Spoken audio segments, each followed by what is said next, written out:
はいどうも、車買うチューバーワンソクチェブです。今回は納車されましたよ。私のテスラモデル3ハイランドロングレンジデュアルモーター AWD と。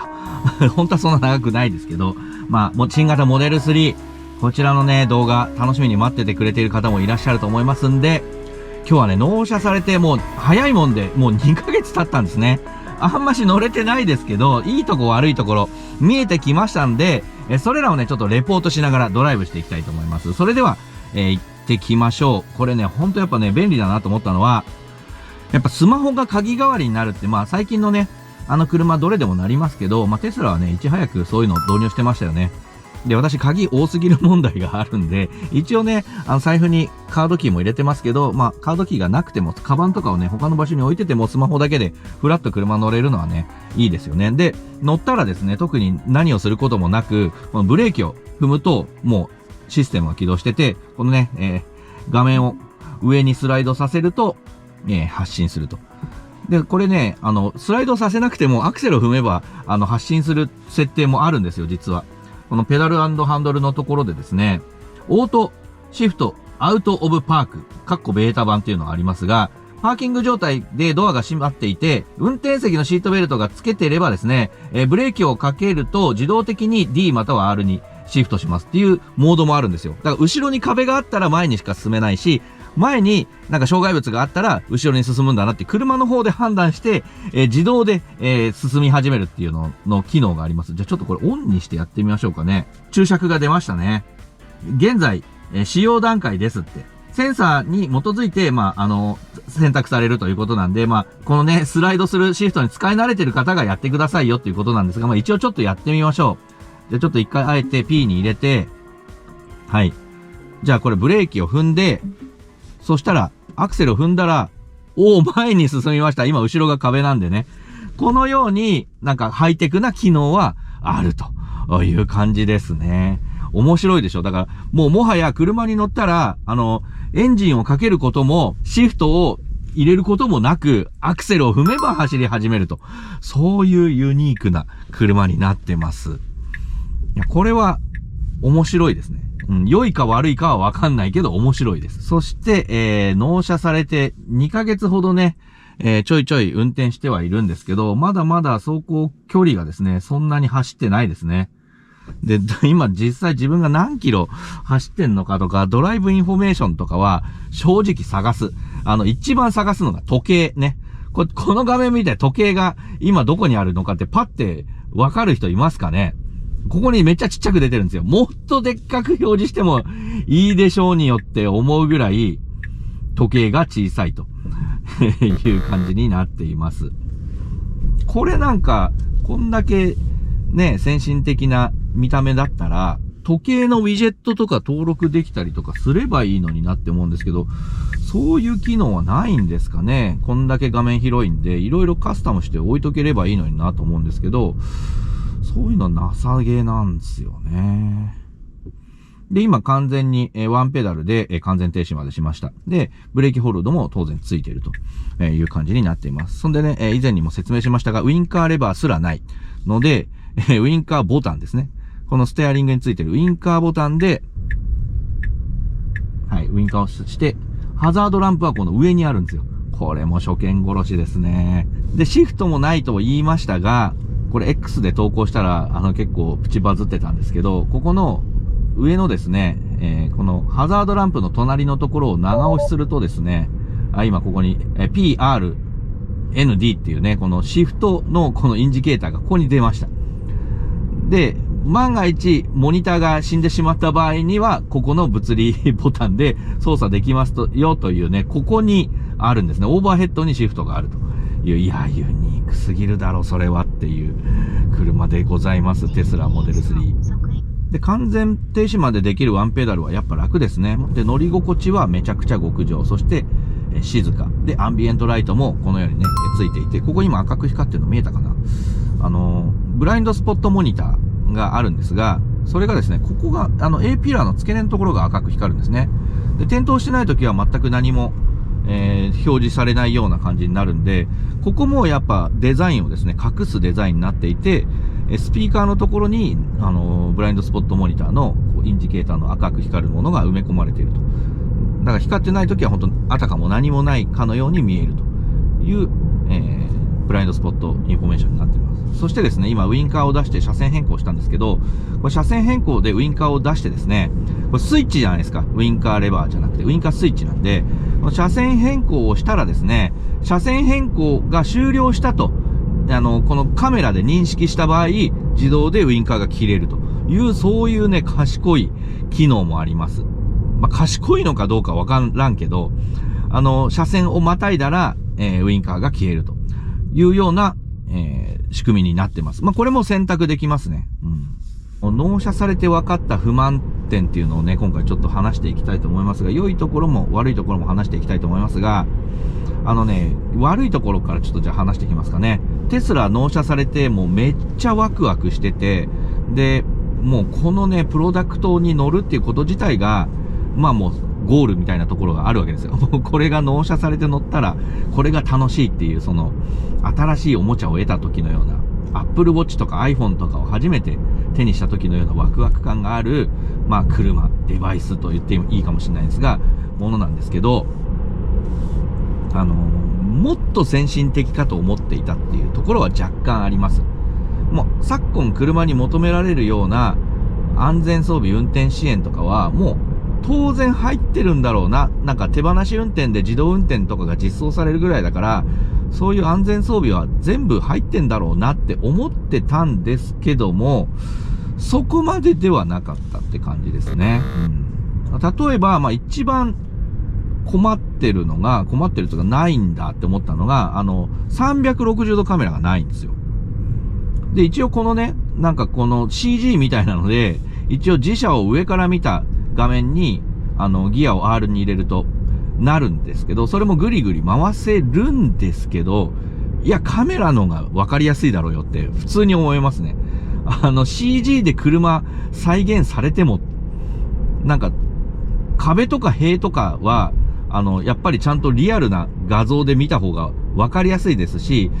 一応こういうね、白線とか車線とかっていうのは、一応カメラで合成されてここに表示されるんですけど、まあ、少なくともうちのガレージの駐車場の、こう、止める枠とかは、やっぱ再現されてないわけですよ。そうすると、まっすぐ止まってんのか、どうなのかっていうのが、上から見たら、ビューだったら一目瞭然なんですけど、これだとやっぱ分かんないですね。これもなんか、カメラがこんだけ四隅についてんだったら、なんかできそうなもんなのに、未だアップデートはされていないという状態になってます。360度カメラがないっつうことですね。やっぱ、砂利なのかアスファルトなのかとか、そういうのとかも分かった方がいいと思うし、やっぱカメラの画像が見れた方が絶対いいですよね。障害物とかも、このセンサーだけじゃやっぱ不安ですから画像で見た方がいいですよね。それがまあ一番の不満と言ってもいいかも。で、あと、こんだけやっぱハイテクなのにデジタルミラーはないわけですね。で、フレームレスのミラーだけど、後方視界がお世辞にもいいとは言えないんですよね、モデル3。で、競技のルームミラーにしてはちっちゃいっていうね。なんか見づらいんですよ。後方視界は良くないと。で、これもだからデジタルミラーだったら良かったのになって思いますけどね。で、あとまあウインカーとかはまあ普通に使いづらいですね。使いいいわけがないですよね、これはね。ウインカースイッチになってるのが。まあ部品点数を減らすであるとか、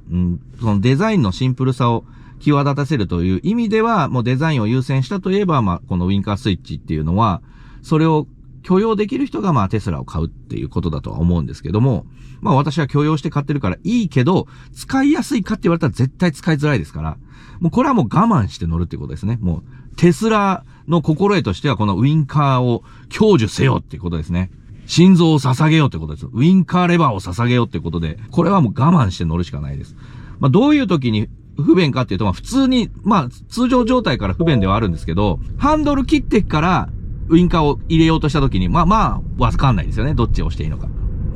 これも慣れるのかなって思ってたけど、まあ2ヶ月乗っても慣れてないんで、やっぱハンドルが上向いてる時にウインカー入れないと、まあほぼどっちを押していいのかわからないという状況ではあります。まあただ、すげえ間違えるかって言われたらそこまで間違えてないんで、まあ我慢できるレベルと。使いやすくはないけど我慢できるレベルと。言えます。こういう当たり前のことが当たり前にできないのを、良しとするか先進的と取るか、いや、これが新しい車なんだよ。これこそが新しい車の形なんだよって思える人は、もうテスラはもうめちゃくちゃハマると思うんですけど、いや、常識的に考えて使いづらいだろって考えてる人は、やっぱ普通の国産車 EV とか乗った方がいいと思います。この前ソルテラ1ヶ月借りて、いい意味ですごい面白かったです。もう、ソルテラ出た時、BZ4X とかソルテラ出た時、なんだよ、普通の車と変わんないじゃんって思ったんですよ。で、面白みがないって思ったんですよ。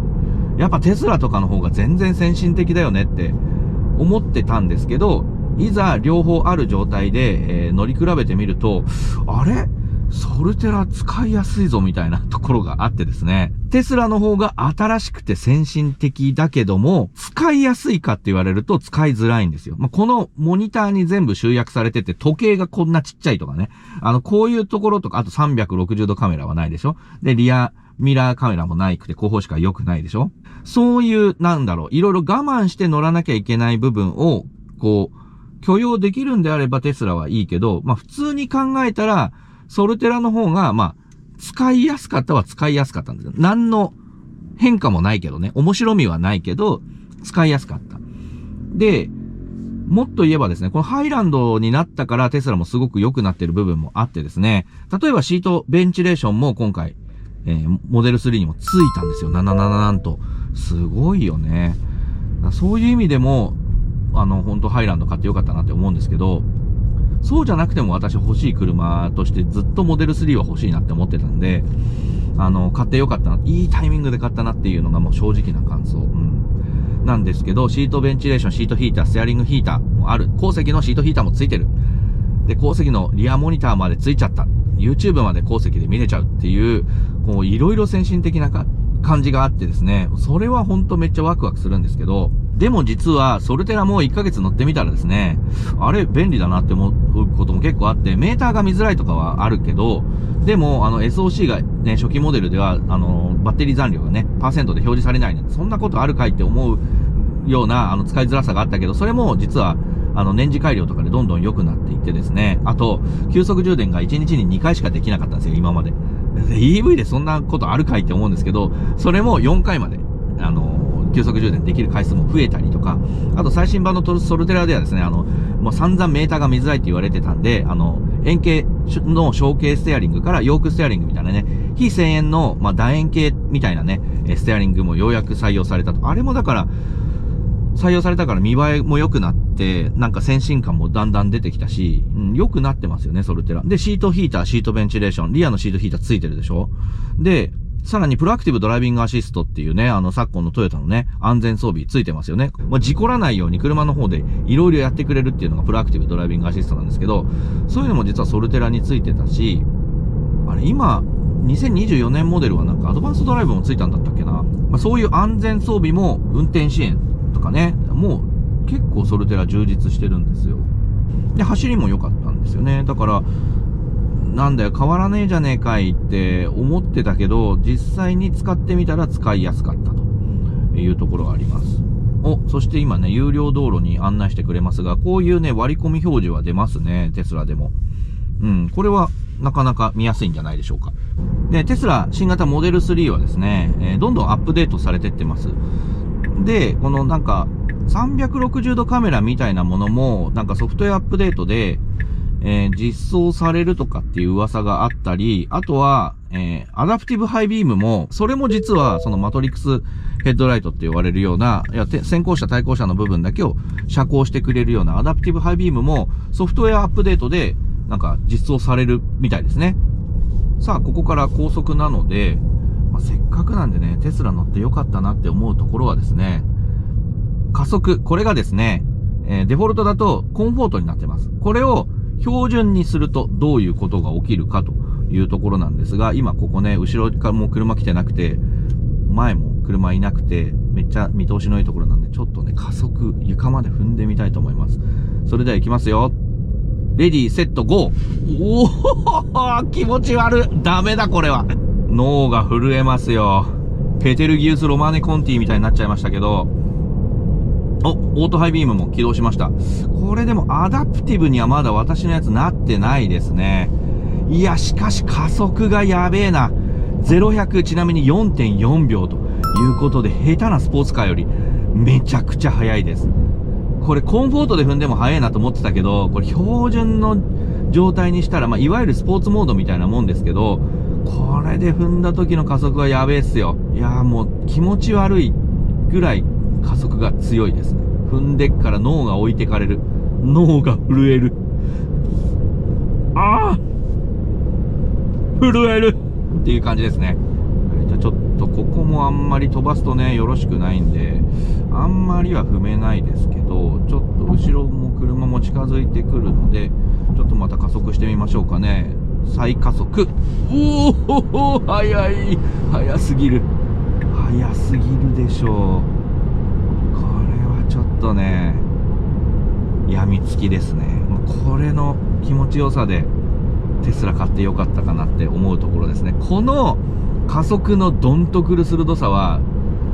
国産 EV ではなかったですね。アリアとか BZ4 とかソルテラとか、他のね EV もいろいろ乗りました。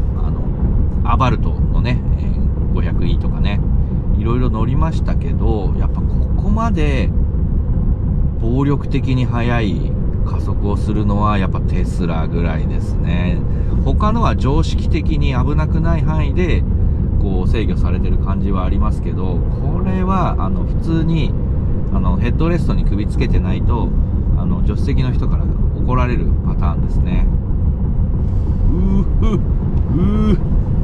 速いよ。これ別にローンチモードとかそういうのでもないですし、これハイパフォーマンスっていう上位グレードじゃなくて普通のデュアルモーターのロングレンジモデルですが、それでも速えわ。いや、これはやべえな。やばい乗り物ですね。こんな見た目してるのにとてつもなく速いということですが、過信はいろいろ禁物ですからね。そして、クルーズコントロール試してみましょう。はい、ここのボタンを、このコロコロローラーの真ん中を押すとピローンといってですね、オートパイロットになります。で、これもなんかハンズオフとかできんのかなと思ったら、日本ではハンズオフは解禁してないんですね。なのでいわゆる普通のアダプティブクルーズコントロールしかないっていうのを考えると、それこそアドバンストドライブであったりとか、BMW のアシステッドドライビングプラスとか、アイサイト X の方がクルーズコントロールとしての、もう全然だからね、レーンのキープ力とかもそんな大したことないんですよ。オートステアリングは一時的に使用できません。なんでやねん。運転支援とかはなんか期待してたほど先進的ではないという印象です。だから機能が封印されてんのかもしれないですけど、よっぽどだから BM とか、あとは日産のプロパイロット 2.0 とかの方がよっぽどなんか先進的な感じはありますね。いやもうテスラと言ったらなんか自動運転みたいなイメージが勝手にあったんで、なんかもっとすごいのかなと思ったら、意外と普通ですね。はい、一応、レーンを認識してですね、アダプティブクルーズコントロール、レーンキープコントロールもしてます。これレーンチェンジもすんのかな。ウインカーを入れるとハンドルを少し回してくださいって出ました。少し回すってどういうことだその完全に自動でレーンチェンジしてくれるわけではないですね。だからその辺はアイサイト X とかトヨタのアドバンストドライブがついてる車とかの方がレーンチェンジアシストがある分、ハンドル操作も自動で初動からやってくれるんで、実はそっちの方が優秀なんじゃないかみたいなところが、結構乗ってみたら分かったって感じですね。もっとすごい全自動みたいな感じなのかと思ってたんですけど、そこまでではなかったなっていう感じですね。これハンズオフは全然できないよな。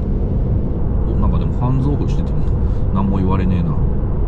ぱハンズオフには対応してないということです。意外とそんなに先進的じゃないんだなって思った次第でございます。勉強不足だったとも言えるんですけど、これもやっぱ買ってみないと分かんないですよね。私テスラ1年生なんで、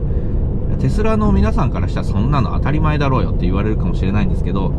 やっぱ買う前はわかんないですから、やっぱ買って勉強しないといけないですね。いろいろな車はね。いい、だから経験だったかなと。物差しを知る意味でも良かったかなと思いますし、だからといってテスラが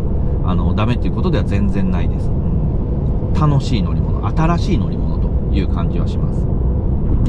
ただ惜しいのはですね、高速道路の次のインターとか次のサービスエリアとか、そういうののパネル表示は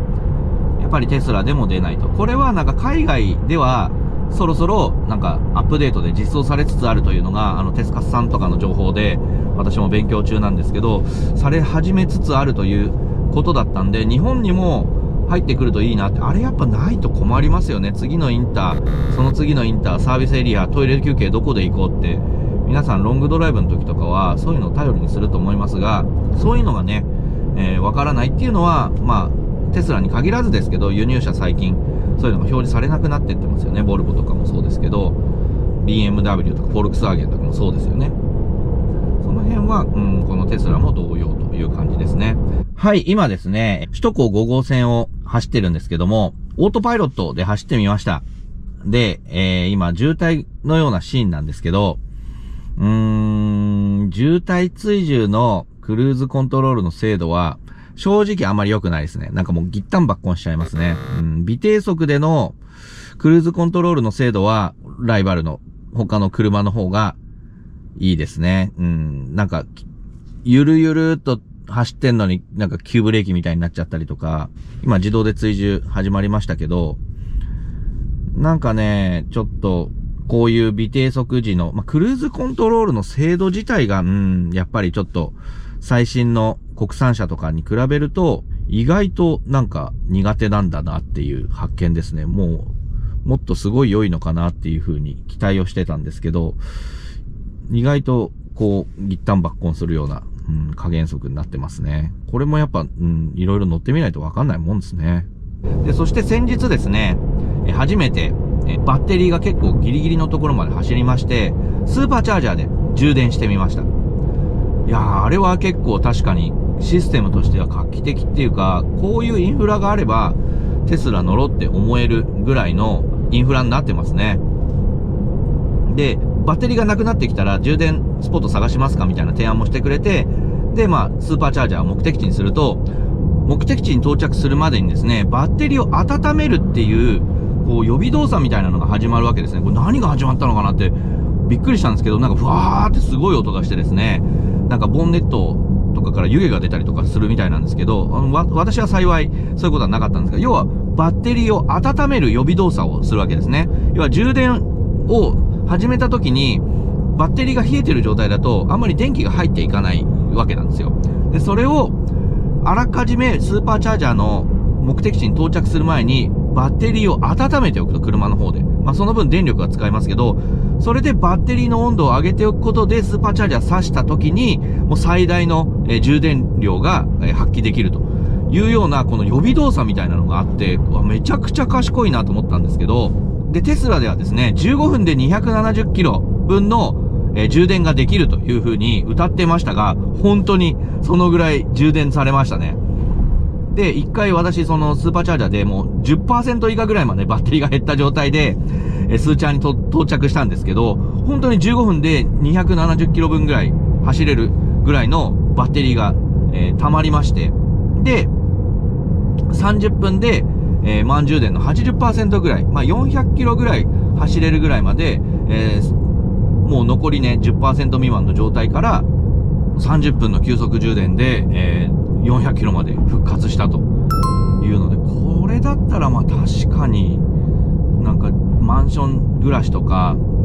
自宅に充電設備がない人でも結構いけるなって思いました。で、400キロまで、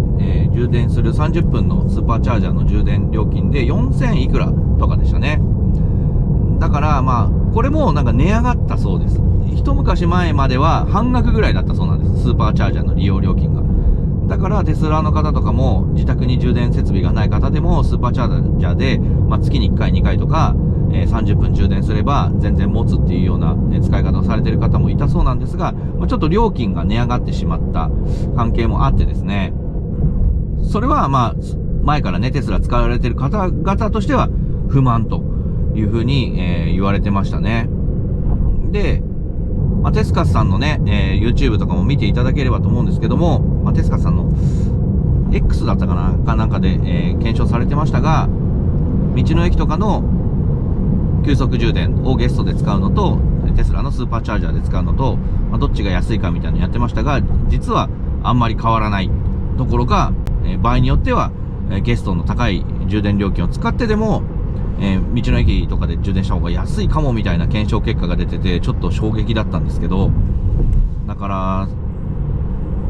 ら、値上がったとはいえっていうところですよね。それでもガソリン入れるよりは私が計算したらですね、安かったという検証結果だったんですけど、まだ昔はだから本当 EV 安かったんですね。あとは私のようにですね、ガレージハウスみたいなところで 200V の、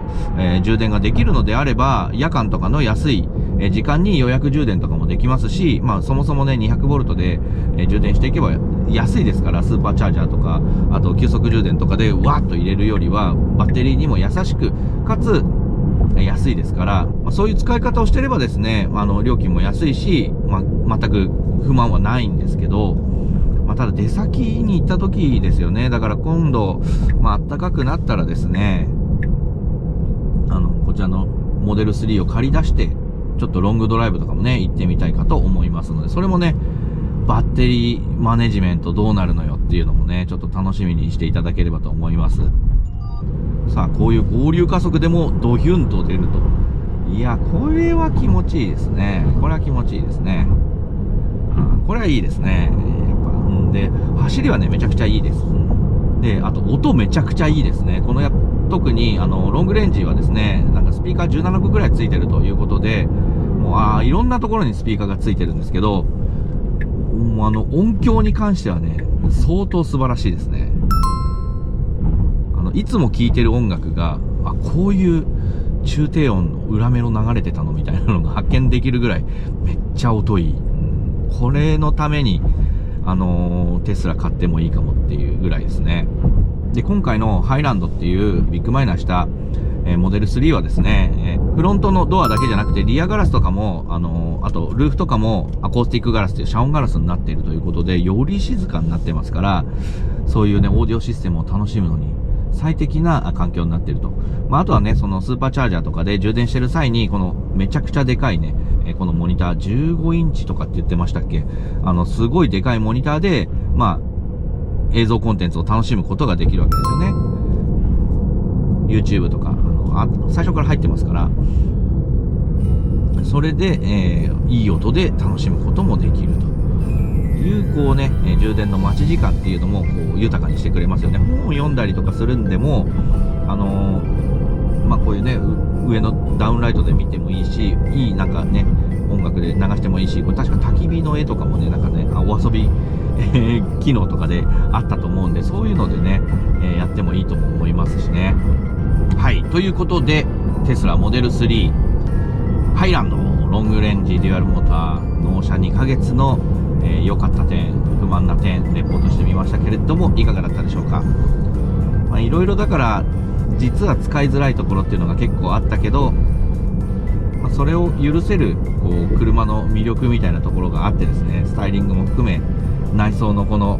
先進的なところも含め、アンビエントライトもね、いいし、手触るところ全部ソフトパッドになってるし、音いいし、で、ね、内燃機関積んでないから静かだしで、いろいろ尖ってて面白い車ですね。EV をこれから論じる上でですね、自分の中の物差しとして、モデル3というかテスラには一度乗っとかんといかんなと思って、購入したわけですけど、いや、いい買い物したなという一台でございました。いや、これからもね、テスラライフ送っていきたいと思いますので、あとね、いろいろな EV の車、BYD もね、近々ちょっと試乗する機会がありそうなので、それとモデル3とかも比較とかね、したらちょっと面白いんじゃないかなと思ってますけど、EV も、レビューしていきたいと思います。まだまだね、モデル3いろいろ使ってね、自宅での 200V 充電とかもやってる様とかもね、ちょっと映していきたいと思いますので、ご期待ください。で、注意点としてはですね、モデル3にはですね、自宅充電用の 200V のケーブルは付属してません。これはですね、テスラショップで4万5千円ぐらいとか確かしたと思うんですけど、結構高かったですよね。これを買って、車に積んどくか、家に置いとくか、する必要があるということです。で、他にもね、パワー X につなぐと車が壊れるとかね、いろいろな、テスラ話題はいろいろあるみたいなんですけど、私ちょっとにわかなんでそこまでね、あまり掘り下げることできないんで、詳しい話はね、テスカスさんとかね、EV スマートのYouTube チャンネルとかね、テスカスさんの X とかをフォローして見てもらえればと思います。私もね、ゆるーくテスラをレビューしていきたいと思いますので、こういう動画でもいいよと思ったらね、ぜひいいねボタン、チャンネル登録もしていただけると嬉しいです。車でも何でもね、欲しいと思った時は買い時ですからね、好きなもの買って経済回していきましょう。それでは、あなたの物欲を刺激する車からチューブワンサクチューブ、次回もお楽しみに。